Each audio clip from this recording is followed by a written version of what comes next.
आज बेटा पार्टी आप लोगों का जो हिंदी का पार्ट है, जिसका नाम आप लोगों ने पवन दूतिका के शीर्षक से देखा है, आज इसका लास्ट पार्ट है बेटा। आज ये खत्म हो जाएगा, समाप्त हो जाएगा ये पार्ट बेटा। ये आज 21 से शुरू करने वाले हैं। 21 से लेके जितना भी पार्ट है आपका समाप्त हो जाएगा। आई होप आपको पढ़ा रहे हैं तो आपको इसके अर्थ को भी अच्छे से एक एक लाइन का बता रहे हैं, आपको समझ में भी आ रहा होगा। आपने इसके पहले देखा होगा राधिका ने क्या क्या किया, पवन को दूतिका बनाकर किस प्रकार से भगवान श्री कृष्ण के सम्मुख विभिन्न माध्यमों से अपनी और ब्रज के लोगों की याद दिलाने के लिए क्रिया व्यापारों का प्रयोग करने के लिए कहती हैं। लेकिन इसमें जो आपका 21 और 22 है, इसका जो प्रसंग है, इसमें आप देख पा रहे होंगे, इसमें जो प्रसंग है प्रस्तुत पंक्ति में, यहाँ पे राधिका पवन को बताती हैं कि उसे किस प्रकार उनकी याद उनके प्रियतम को दिलानी है, अर्थात श्री कृष्ण को दिलानी है। बेटा लोग एक बार और जान लीजिए, क्योंकि प्रत्येक वीडियो में आपको बताना पड़ रहा है कि सबसे पहले आप संदर्भ लिखेंगे। संदर्भ एक बार आप पुनः सुन लीजिए। लिखेंगे प्रस्तुत पद्य पंक्तियां द्विवेदी युग के प्रसिद्ध कवि अयोध्या सिंह उपाध्याय हरिऔध द्वारा विरचित महाकाव्य प्रिय प्रवास से हमारी पाठ्य पुस्तक काव्यांजलि में संकलित है। संकलित पवन दूतिका काव्यांश से उद्धृत है, ये लिख देंगे। ये आपका संदर्भ हुआ, एक बार पुनः सुन लीजिए। प्रस्तुत पद्य पंक्तियां द्विवेदी युग के प्रसिद्ध कवि अयोध्या सिंह उपाध्याय हरिऔध द्वारा विरचित महाकाव्य प्रिय प्रवास से हमारी पाठ्य पुस्तक काव्यांजलि में संकलित पवन दूतिका काव्यांश से उद्धृत है। इसको आप लिख लीजिएगा। फिर उसके बाद दूसरा पॉइंट आता है बेटा लोग आपका प्रसंग। प्रसंग में आप लोगों को मैंने जैसा कि बताया कि प्रस्तुत पंक्ति में, काव्य पंक्ति में राधिका पवन को बताती हैं कि उसे किस प्रकार उनकी याद दिलाने के लिए अपने प्रियतम को, माने उनके प्रियतम श्री कृष्ण को बतानी है, किस प्रकार से याद दिलानी है। ऐसी बातें इसमें कहा जा रहा है। अब बेटा लोग सबसे पहले यहाँ पे देखिए क्या कह रहे हैं बेटा। प्रत्येक में आपको बताते हैं कि काव्य है तो काव्य को गीत के माध्यम से ही कहना चाहिए। मैंने वैसे आप लोगों को बता दिया है और आपको ऐसे ही बताने चल रहे हैं। पहले आप देख लीजिए क्या कह रहा है। धीरे लाना वहन करके, क्या करें बेटा, यहाँ पे देखिए, धीरे लाना वहन करके नृप का पुष्प कोई और प्यारे के चपल दृग के सामने डाल देना, ऐसे देना प्रगट दिखला नित्य आशंकिता हो, कैसी होती विरह वश में नित्य रोमांचिता हूँ। बैठ नीचे जिस बिटप के श्याम होवे उसी का, कोई पत्ता निकट उसके नेत्र के ले हिलाना, यूं प्यारे को विदित करना, चातुरी से दिखाना, मेरे चिंता विजित चित्त का क्लांत हो कांप जाना। देख पा रहे 21 में क्या है। राधिका कहती है पवन से कि हे पवन, धीरे लाना वहन करके नीप का कोई पुष्प, कह रहा तू धीरे से कोई पुष्प, नीप, नीप माने बेटा लोग यहाँ पे एक तरीके से आप जानिए, नीप का मतलब होता है कदम्ब, कदम्ब, ठीक बेटा। तू धीरे से कदम्ब का, करा धीरे लाना वहन करके नीप का कोई पुष्प, पुष्प कोई, नीप का माने कदम्ब का। कहती है हे पवन तू धीरे से कदम्ब का कोई पुष्प उठाकर लाना, और प्यारे, और प्यारे माने और प्यारे, प्यारे श्री कृष्ण की बात करें, और मेरे प्राण प्यारे श्री कृष्ण के चपल दृढ़, क्या कर रहे हैं बेटा, चपल दृढ़। चपल दृढ़ का मतलब बेटा चपल माने चंचल और दृढ़ माने नयन, कह रहा है अर्थात चंचल नेत्रों के सामने सामने डाल देना, सामने क्या करना, डाल देना। आगे क्या कह रही है, ऐसे देना प्रकट दिखला नित्य आशंकिता हो, कैसी होती विरह वश में नृत्य रोमांचिता हो। क्या कर रहे हैं कि हे पवन, इस प्रकार तूने यह बात भली भांति कह रहे, ऐसे देना प्रकट दिखला नित्य आशंकिता हो, भली भांति इस प्रकार समझा सकेगी कि मैं किस प्रकार से उनके विरह के वशीभूत होकर हर समय डरी हुई माने आशंकिता, आई मीन डरी हुई, कह रहे माने दिखला देना, कह रहे हे पवन, क्या तुम उसे भली बात अर्थात श्री कृष्ण को भली बात समझा सकोगी कि मैं उनके विरह पीड़ा से वशीभूत होकर किस प्रकार से डरी हुई सी रहती हूँ।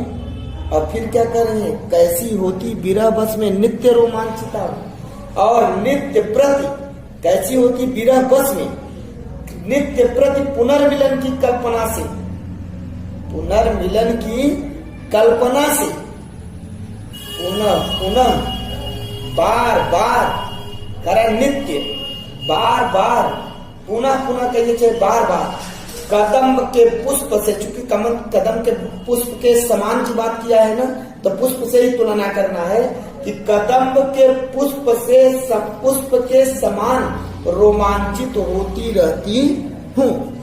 ठीक बेटा, आगे देखो, बैठ नीचे जिस बिटप के श्याम होवे उसी का, कह रहे हैं कि यहाँ पे मेरे प्राण प्रिय हे पवन, पवन को दूध क्या बनाई है ना, तो कह रहे हैं हे पवन, बैठ नीचे जिस बिटप के श्याम होवे उसी का, ध्यान दीजिए, कोई पत्ता निकट उसके नेत्र के लिए हिलाना। कह रहे हैं कि हे पवन, जिस वृक्ष के नीचे मेरे श्याम, मेरे प्राण प्रिय श्याम बैठे हो, तुम उसी वृक्ष का कोई पत्ता ले आकर के हमारे प्राण प्रिय के आंखों के सामने, नेत्रों के सामने हिलाना। यों प्यारे को विदित करना, चातुरी से हिलाना। कहना है कि इस तरीके से, इस प्रकार से या किस प्रकार से चातुर्यपूर्ण ढंग से हमारे प्रियतम को तुम ये ज्ञात करा सकती हो कि किस प्रकार से मेरे हृदय को जीतकर मेरे चिंता विजित चित्त का क्लांत हो कांप जाना। कह रहे किस प्रकार से, माने फिर से समझ लीजिए क्या कर रहे हैं, यो मेरे प्यारे को विदित कराना, चातुरी से दिखाना। कह रहे हैं कि इस प्रकार तू उन्हें भली भांति समझा सकेगी कि मैं इस प्रकार यो विदित कराना, मतलब कह रहा चातुरी पूर्ण ढंग से, इस प्रकार तू विदित करा सकेगी चातुर्पूर्ण क्रियाकलापों के द्वारा, अपनी चातुर्पूर्ण क्रियाकलाप के द्वारा प्रियतम को यह ज्ञात करा सकेगी कि किस प्रकार से उनके चिंता, उनके विरह, किस प्रकार से चिंता ने विजित कर लिया चित्त को बेटा, किस प्रकार से चिंता ने उनके हृदय को क्या किया है, जीत कर थका दिया है। क्लांत माने थका दिया है। थोड़ा सा और ढंग से लिख देना कि चिंता ने मेरे हृदय का संबल माने ताकत, चिंता ने मेरे हृदय के संबल को छीन लिया है, जिसके अभाव में मेरा हृदय पत्ते की भांति कांपता रहता है। पत्ते की भांति क्लांत जाना, किस अपने शब्दों में लिखना और अच्छे से इस तरीके से भी लिख सकते हो कि अय पवन, तुम चातुर्यपूर्ण ढंग से उस पत्ते के माध्यम से हमारे प्रियतम श्री कृष्ण को बताने की कोशिश करना, अर्थात समझा सकना कि किस प्रकार से मैं उनके विरह पीड़ा में मेरा हृदय बिल्कुल उस पत्ते के समान क्या होता है, मुरझा गया है, अर्थात हमारा हृदय उस पत्ते के समान थका हुआ और कांपता हुआ नजर आता है। कई प्रकार से बता सकते हैं। अब इसका बेटा आप सौंदर्य माने काव्य सौंदर्य में आप देख ही रहे हैं, काव्य सौंदर्य आएगा, काव्य सौंदर्य आए ना आए लेकिन आपको आना चाहिए। काव्य सौंदर्य में क्या है बेटा, राधिका की दशा दिखाने का वर्णन कवि ने बड़े प्रेम से किया है, बड़े ही सटीक उपमानों के माध्यम से किया है। दूसरी बात बेटा, भाषा इसकी खड़ी बोली है, प्रत्येक में बता रहे हैं। तीसरी छंद मदाक्रांता है। अगला क्या है, शैली आपका प्रबंधात्मक काव्य है। प्रिय प्रवास तो आप जानते हैं प्रबंधात्मक शैली है बेटा। दूसरी बात, आपने उपमा अलंकार बार बार देखा है कि कदम्ब के पद फूलों के समान, ऐसा शब्द बोल रहा है तो इसमें है। अनुप्रास अलंकार भी आपको बार बार नजर आता है, जैसे बेटा लोग त समझ रहे हो ना, अर्थात आप अनुप्रास अलंकार तो जहां भी वर्णों की पुनरावृत्ति हो उसे माने अनुप्रास अलंकार कहते हैं। अलंकार आपको पढ़ाए हैं, जो बच्चा अलंकार पढ़ लेगा तो उसको इसमें अलंकार ढूंढने की जरूरत नहीं, वो तुरंत समझ जाएगा। चलिए, इस तरीके से आप छंद मदाक्रांता आपको पहले ही बता दिया। और बेटा रस क्या है बेटा, आप श्रृंगार रस है, आप जानते हैं श्रृंगार रस है, उसमें भी आप एक विप्र लंब श्रृंगार रस होता है, ये भी है, अर्थात कुल मिला के विप्र लंब श्रृंगार रस है यहाँ पे।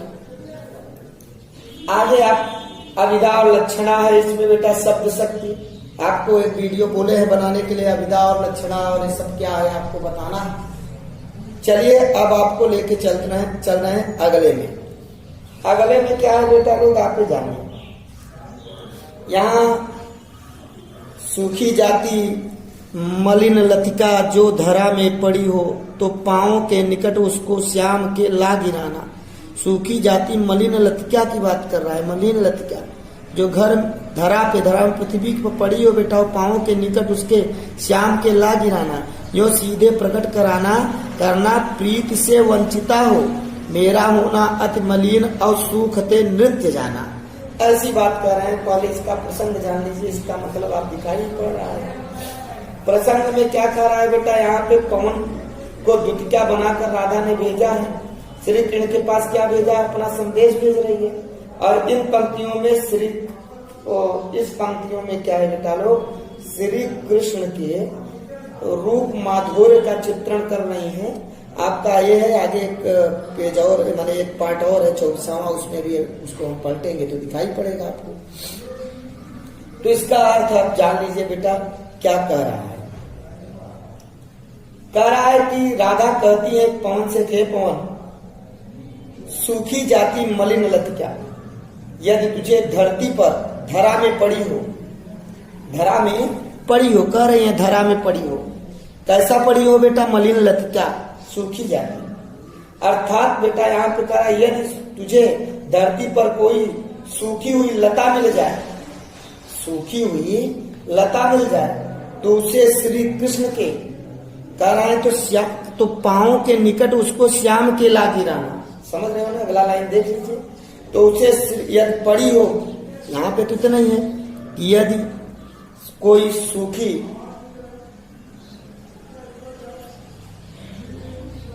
लता तुम्हें वहां धरा पर पृथ्वी पर पड़ी हुई मिल जाए, तो उसे ले आकर के हमारे प्राण प्रिय श्री कृष्ण के पांव के पास रख देना या गिरा देना, और स्पष्ट रूप से उन्हें बता देना कि प्रेम से रहित होकर मैं भी किस प्रकार से नित्य प्रति इस मलिन लतिका के समान सूख रही हूँ। ठीक है बेटा, देख रहे हैं ना, किसके समान बेटा, सूखती हुई लतिका के समान।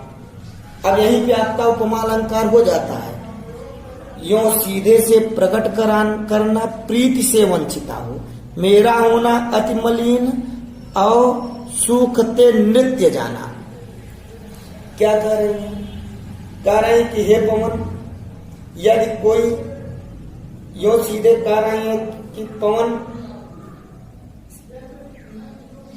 फिर से सुन लीजिए बेटा, क्या कह रहे हैं कि हे पवन स्पष्ट रूप से कह रहा है, यूं सीधे से प्रकट कराना, प्रीति से वंचिता हो, सीधा सीधा तुम प्रकट करा देना, स्पष्ट रूप से उन्हें बता देना कि प्रेम से वंचित, प्रीति से वंचिता हो, अर्थात प्रेम से रहित होकर मैं नित्य प्रति, मेरा होना अति मलिन और सूखते नित्य जाना, मैं किस प्रकार से प्रतिदिन इस मलिन आई सूखती हुई लता के समान आपके विरह पीड़ा में प्रतिदिन सूखती जा रही हूँ। आप इस कहानी का तारतम्य एक समझ रहे हो, इसको आप अपने ढंग से बना लेना बेटा। चलिए आगे देखिए।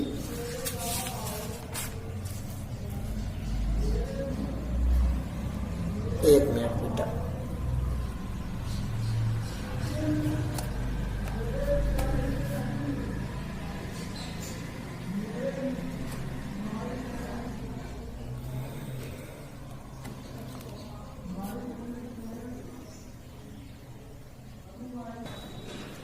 अब बेटा यहाँ पे आगे आपको दिखाई पड़ रहा होगा, लिखा है कोई पत्ता नवल तरु का पीत जो हो रहा हो। पीत माने पीला, समझ रहे हो ना बेटा। तो प्यारे के दृग युगल के सामने लाव से ही धीरे धीरे संभल रखना और उन्हें यूं बताना, पीला होना प्रबल दुख से पोषिता सा हमारा। क्या करें बेटा, आप ध्यान दीजिए। यहां पे कह रही हैं राधिका कि ऐ पवन कोई पत्ता नवल तरु का, क्या कह रही है, नवल तरु माने नया वृक्ष होता है बेटा, इतना जानिएगा। नया नवल तरु का मतलब क्या होता है बेटा लोग, नया वृक्ष, ठीक है। और यहाँ पे प्रोषिता, प्रोषिता शब्द आया है। प्रोषिता का मतलब वह स्त्री जिसका पति विदेश चला जाता है, उसकी बात किया जाता है, एक तरीके से ये होता है। फिलहाल चलिए इसका अर्थ क्या है देख लिया। कहती है पवन यदि कोई नए वृक्ष का कोई पत्ता जो पीला पड़ गया हो, कैसा पड़ गया हो बेटा, जो पीला पड़ गया हो, तो प्यारे दृग युगल के, युगल माने दोनों, दृग माने लोचन, लोचन माने आंख, प्यारे माने श्री कृष्ण, सामने माने सामने, समझ रहे हो बेटा। तो कह क्या रही है कि अय पवन कोई नए वृक्ष का कोई पत्ता यदि पीला पड़ गया हो तो मेरे प्रियतम श्री कृष्ण के नेत्रों के सामने ले आकर के धीरे से रख देना, धीरे धीरे संभल रखना और उन्हें यूं बताना, पीला होना प्रबल दुख से प्रोषिता सा हमारा। कह रही है तो उन्हें ले आकर के मेरे प्रियतम श्री कृष्ण के आंखों के सामने धीरे से रख देना और उसके पश्चात उन्हें बताना कि किस प्रकार से आपकी राधिका उसी प्रकार से आपकी राधिका दुख से, प्रबल दुख, प्रबल दुख का मतलब है कि बहुत अधिक आपके विरह पीड़ा से पीड़ित होकर एक प्रोषित पतिका नायिका के समान, प्रोषित पतिका नायिका के समान पीली पड़ती जा रही है।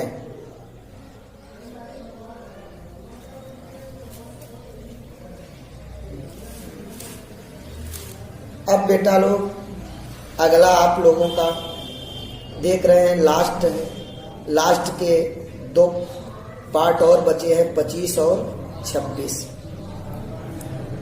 सबसे पहले जो आपको पढ़ाए हैं उसका आप बेटा लोग देख लीजिए। काव्य सौंदर्य, काव्य सौंदर्य में क्या है, राधिका की दशा को दिखाने के लिए कवि ने बहुत सटीक उपमानों का प्रयोग किया है, ऐसा आप कह देंगे। दूसरी बात खड़ी बोली है बेटा, आपको पहले ही बताए, प्रबंधात्मक शैली है, पहले ही बताए। उपमा अलंकार इसमें बार बार आ रहा है, हर पैसे में उपमा अलंकार काहे कि किसी न किसी के समान ही बता रहे हैं। तो उपमा अलंकार है, इसमें अनुप्रास अलंकार भी आपको बार बार नजर आ रहा होगा कि जहां आपको धीरे धीरे, माने देखिए एक तो शब्द ही है धीरे धीरे, ये भी यहाँ भी आपका अनुप्रास अलंकार है, माने जो शब्द का रिपीट हो लेकिन अर्थ वही हो, एक विशेष अर्थ हो लेकिन बात वही निकले, उसे भी अनुप्रास अलंकार कहते हैं। और जो आपने कई स्थानों पे देखा होगा कि वहां पे क्या हो रहा है, जो माने रिपीट हो रहे हैं, वर्ण शब्द रिपीट हो रहे हैं, उसमें भी आपने देखा होगा। तो ये अनुप्रास अलंकार भी बेटा हो गया। इसके अलावा बेटा श्रृंगार रस है, आपको बता दिए, मदाक्रांता छंद है, हर एक में बता दिए। और लक्षणा क्या है, तो माने शब्द शक्ति अभिधा और लक्षणा गुण आपका प्रसाद है, हर एक में आपको क्या करना है, डाल देना है। ये बातें आपको लिख देना यदि काव्य सौंदर्य कहता है तो। अब चलिए देखिए, चलिए आगे आपको बेटा अंतिम है, इसको गा के सुना देते हैं जिससे आपका गाने के बाद समापन हो जाए। थोड़ा सा केयर करिएगा, देखिएगा। देखिए बेटा लोग, हमारा गला बहुत पड़ा हुआ है, बहुत माने गले में दिक्कत है, फिर भी आपको बताने का प्रयत्न कर रहे हैं। यो प्यारे को विदित करके सर्व मेरी व्यथाएं, धीरे धीरे वहन करके पाँव की धूल लाना, थोड़ी सी भी चरण रज जो लान देगी हमें तू। हाँ कैसे तो व्यथित चित्त को बोध मैं दे सकूंगी, पूरी होवे न यदि तुझसे अन्य बातें हमारी, तो तू मेरी विनय इतनी मान ले आओ चली जा। छू के प्यारे कमल पग को प्यार के साथ आजा, जी जाऊंगी हृदय तल में मैं तुझी को लगा के, यों प्यार के ओ विदित करके सर्व मेरी व्यथाएं। आपको गीत के माध्यम से यदि पद्य पढ़ लेंगे तो भी आप समझ जाएंगे कि राधिका क्या कर रही है। सबसे पहले तो इसका प्रसंग बेटा पार्टी आप जान लीजिए, लास्ट पार्ट है। यहाँ पे क्या कह रहे हैं, प्रसंग में प्रस्तुत पंक्ति में राधिका श्री कृष्ण के लिए, राधिका ने श्री कृष्ण के लिए अपने सच्चे प्रेम भावना को व्यक्त करते हुए पवन से कहती है कि हे पवन, यदि तू कुछ भी न कर पाए तो उनके चरण को ही स्पर्श करके चली आ, मैं तुझी को अपने हृदय से लगा लूंगी और लगा के अपने प्रीतम के याद में जीवन भर अपना समय गुजार लूंगी। सोचिए राधिका का प्रेम कितना निश्चल है। कहती है राधिका, क्या कहती है बेटा, पहले देख लो उसके बाद फिर बात करते हैं।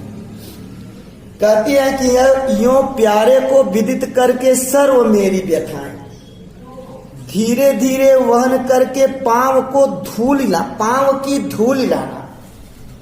राधिका कहती है पवन से कि है पवन, जैसा मैंने बताया कि तू ऐसे ही मेरी समस्त व्यथाएं मेरे प्रियतम श्री कृष्ण के सम्मुख व्यक्त कर देना।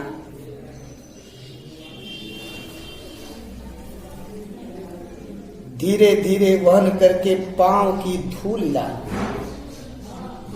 कह रहे जब तुम वापस आए तो एक कार्य अवश्य करके आ जाना कि तू धीरे से उनके पांव के धूल को उठा लेना। पांव की धूल लाना कर, धीरे से उनके पांव के धूल को उठा कर ले आना। थोड़ी सी भी चरण रज्जो ला न देगी हमें तू। हाँ कैसे तो व्यथित चित्त को बोध मैं दे सकूंगी। कह रहे हैं कि यदि तू मुझे उनकी थोड़ी सी भी चरण धूल चरण रज ले आ करके दे देगी तो मैं उसे अपने माथे पर चढ़ाकर हाँ कह रही ना, व्यथित चित्त, समझ रहे हो बेटा, माथे पर चढ़ाकर दुखी मन को, व्यथित चित्त को, दुखी मन को बोध मैं दे सकूंगी, अर्थात समझा करके उसे धैर्य बंधा सकूंगी या बंधा लूंगी। फिर क्या कहती है, यह पवन, यदि मेरी ये सब बातें मैंने सुनिए, क्या कह रही है राधिका कि यह पवन पूरी होए न यदि तुझसे अन्य बातें हमारी, अन्य बातें हमारी।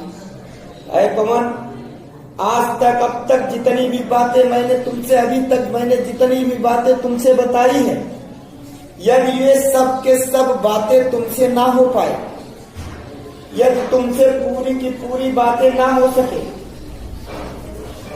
तो तू मेरी विनय इतनी मान ले और चली जा। तो तू मेरी मात्र एक इतनी सी विनती स्वीकार करके तू तुरंत ही मेरे प्रियतम श्री कृष्ण के पास चली जा, छू के मेरे प्यारे कमल पग को प्यार के साथ आ जा। जी जाऊंगी हृदय तल में और मैं तुझी को लगा के। क्या कर रही हैं? तो प्रियतम के पास चली जा और मेरे प्राण प्रिय के कमल पग को, कमल रूपी पैरों को, चरणों को प्यार के साथ छू करके चली आना। जी जाऊंगी हृदय तल में मैं तुझी को लगा के। तब विरह में मृत प्राय मैं, विरह में जो मैं खुद मर रही हूं, मैं तुझे अपने हृदय से लगा करके फिर से जीवन धारण कर लूंगी। बेटा, इसमें काव्य सौंदर्य पहले देख लीजिए। राधिका का पवित्र और सच्चा प्रेम, श्री कृष्ण के प्रति जो उनका सच्चा प्रेम है, उसकी अभिव्यक्ति है यहाँ पे। राधिका ने यहाँ प्रमाणित कर दिया है कि उनका कृष्ण के प्रति प्रेम कामजन्य न होकर भावजन्य है। ये बेटा काव्य सौंदर्य है जो बोल रहा है। बाकी भाषा तो वही फिर से आ गया बेटा, खड़ी भाषा, खड़ी बोली, शैली वही है, प्रबंधात्मक काव्य।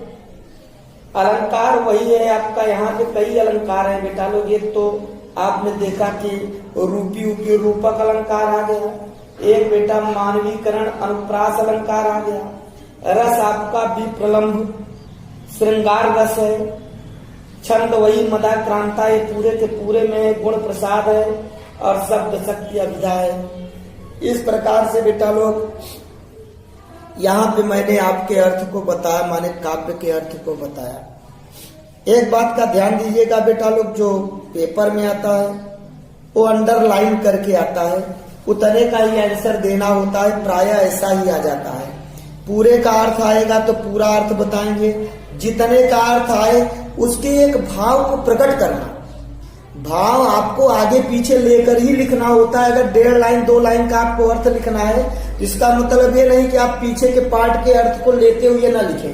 पीछे के पार्ट के अर्थ को समझाते हुए, माने उसके तारतम्य को जोड़ना पड़ेगा और जोड़ते हुए एक कहानी का निरूपण कर देना होता है, जिसमें आपकी आत्मा को भाव छू जाए। आप जानिए ये सब भावात्मक है। अगर आपके हृदय में बिल्कुल ये लग रहा है कि ये बहुत ही सुंदर मैं बोल रहा हूं अर्थ को, और मुझे महसूस हो रहा है कि राधिका क्या कह रही है, तो निश्चित ही आपका इसमें किसी भी प्रकार की कोई कमी नहीं आएगी। देखिए बेटा, यहाँ पे आपको मैंने ये अयोध्या सिंह उपाध्याय, जिन्हें हम हरिऔध के नाम से जानते हैं, उनका ये काव्य था प्रिय प्रवास, जिसका एक खंड पाठ आपके काव्यांजलि में था, जिसका नाम पवन दूतिका। आप देख ही रहे हैं, क्योंकि किताब खोल के तो आप भी बैठे होंगे और किताब में देख भी रहे होंगे आशा करते हैं बेटा लोग जितना मीनिंग मैंने बताया है इन वर्ड्स पावर, जब तक आपको वर्ड्स पावर इसका नहीं आएगा, आई मीन जब तक इसके मीनिंग के विषय में आई मीन किसका मतलब क्या होता है, ठीक है ना, तब तक आप इतना जान लीजिए कि आप कर नहीं पाओगे, आप बता नहीं पाओगे इसके अर्थ को। इसलिए सबसे अच्छे जो बच्चे होते हैं बेटा लोग, वो सभी मीनिंग को क्या करते हैं, याद कर लेते हैं। अब जैसे नवल तरु था, अब हमें मालूम नहीं, नए तरु माने वृक्ष, नवल माने नया, तो कैसे होगा, पीत माने पीला पड़ रहा हो, नहीं पता है तो बेटा कैसे करेंगे बताइए आप। दृग है, दृग माने लोचन, युगल माने दोनों, अर्थात कैसे करेंगे आप। और आप ये जानिए प्रत्येक में दो दो तीन तीन है, जैसे प्रोसिता माने वह होता है, वह स्त्री होती है जिसका पति कहाँ होता है, विदेश गया हो। यहाँ ऐसा राधिका ने बताया कि मैं उसी तरीके से आपके विरह पीड़ा में हो गई हूँ, जैसे किसी प्रोसित पतिका होती है, आई मीन वह स्त्री होती है जिसका पति गया, प्रोसित पतिका नायिका की भांति मैं भी विरह पीड़ा में क्या हो रही हूँ, बहुत प्रबल दुख है, बहुत बड़ा दुख है, मैं पीली पड़ती जा रही हूँ, है ना बेटा। उस पत्ते के समान हर समय के समान कर रहा है, अर्थात उपमा अलंकार बार बार दे रहा है ना।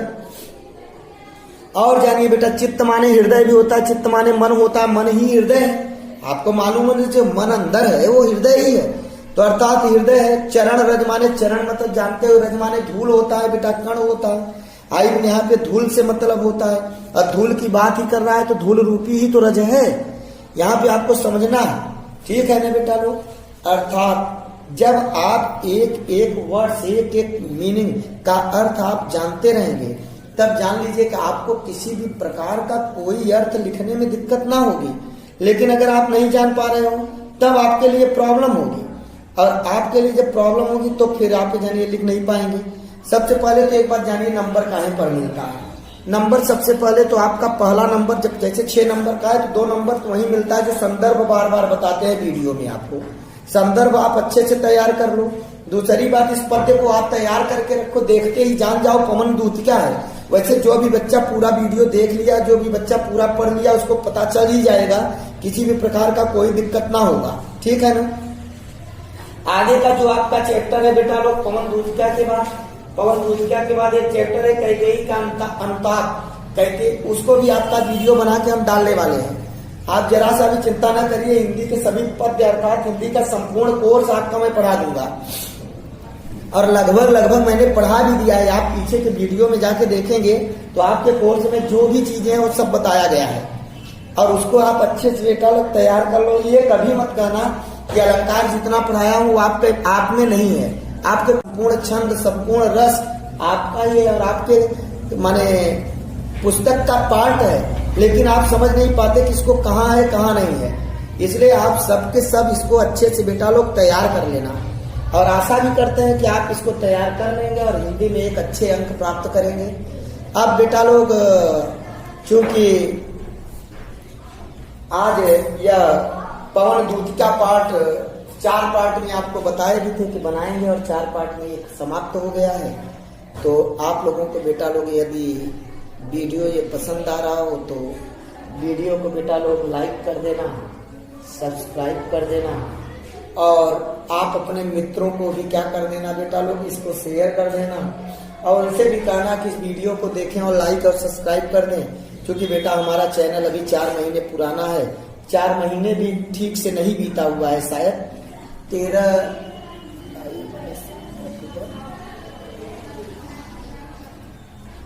बीत गया है बेटा, 4 महीने से ऊपर होने वाला है। आई मीन अभी 5 महीना नहीं हुआ है, 4 महीने से ऊपर चल रहा है। और आप लोगों के सहयोग का बहुत सहयोग की आवश्यकता है, और चूंकि गुरु का जीत, गुरु का मान सम्मान शिष्यों के ही हाथ में होता है। क्योंकि शिष्य यदि चाहे, छात्र चाहे तो अपने गुरु को बहुत ऊपर ले जा सकते हैं, और शिष्य चाहे तो फिर बहुत नीचे ले आ सकते हैं। और एक बात जानिए कि गुरु के हारने से शिष्य का हार होता है, और शिष्य का हार गुरु का हार होता है। इसलिए आशा करते हैं कि आप लोग समझ पाएंगे, और ना हम आपको हारने दें, ना गुरु शिष्य को हारने दें। गुरु तो कभी शिष्य को हारने की सोच भी नहीं सकता कि शिष्य हार जाए, और आशा करते हैं कि शिष्य भी ऐसे ही होंगे जो गुरु को कभी हारने नहीं देंगे।